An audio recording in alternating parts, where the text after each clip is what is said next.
మనకి ఈరోజు ఉత్తరప్రదేశ్లో ఒక ఇన్సిడెంట్ జరిగింది భయ్య. అది గనక విన్నారు అంటే ఖచ్చితంగా అరే ఇటువంటి డాక్టర్లు కూడా ఉంటారా, ఇటువంటి వాళ్ళని ఎట్టి పరిస్థితుల్లో వదలకూడదు అని చెప్పేసి ఖచ్చితంగా అంటారు. అయితే ఏం జరిగిందంటే ఉత్తరప్రదేశ్లో మేరట్ అనే ప్రాంతం ఉందన్నమాట. అయితే అక్కడ మరి ఒక గుర్తు తెలియని వాహనం ఒకటి వచ్చి సునీల్ అనే వ్యక్తిని ఢీకొట్టేసి వెళ్ళిపోయింది. అయితే మరి ఈ విధంగా యాక్సిడెంట్ జరిగిందని చెప్పేసి పోలీసులు సమాచారం అందింది. వాళ్ళు వచ్చి ఏం చేశారు, ఆ మేరట్ మెడికల్ కాలేజ్ ఉండేది కదా, సో మరి ఆ హాస్పిటల్ అయితే జాయిన్ చేశారనమాట. సో జాయిన్ చేసిన తర్వాత మరి హాస్పిటల్లో డాక్టర్లు ఉంటారు కదా, వాళ్ళు వచ్చి ఏం చేయాలా, సో వెళ్ళి వైద్యం చేయాలి. అలా కాకుండా ఒక డాక్టర్ చూసుకుంటే వెళ్ళి నిద్రపోతా ఉన్నాడు. మరి మిగతా డాక్టర్లు చూసుకుంటే మిగతా డాక్టర్లు కూడా అదే సిచ్యువేషన్ చూస్తే ఇలా ఉంది, మరి పాపం అని చెప్పేసి ఒక్క డాక్టర్ కూడా వచ్చి మరి తీసుకొని వెళ్ళలేదు సో వైద్యం చేయడానికి.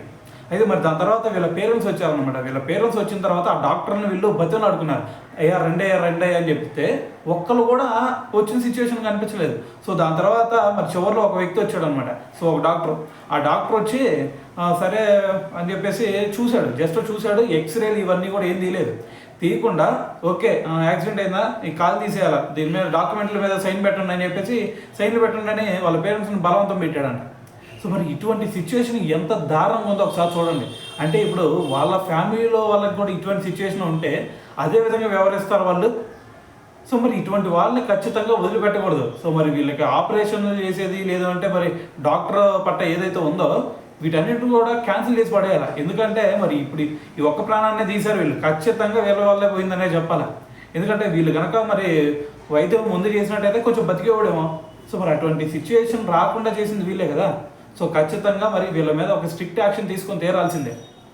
అయితే మరి ఇప్పుడు మరి వాళ్ళ ఊరు ప్రజలు ఎవరైతే ఉంటారో సో వాళ్ళందరూ కూడా ఆ మేరట్ మెడికల్ కాలేజ్ దగ్గరికి వెళ్ళి వాళ్ళ ప్రిన్సిపల్ ఎవరైతే ఉంటారో సో అక్కడికి వెళ్ళి ధర్నాలు చేస్తూ ఉన్నారు. సో మరి వీళ్ళ వల్లే ఈ విధంగా జరిగిందని చెప్పేసి. సో మరి ఇటువంటి సిచ్యువేషన్ దారుణానికి దారుణమైన సిచ్యువేషన్ లాగా ఉండే భయ్య.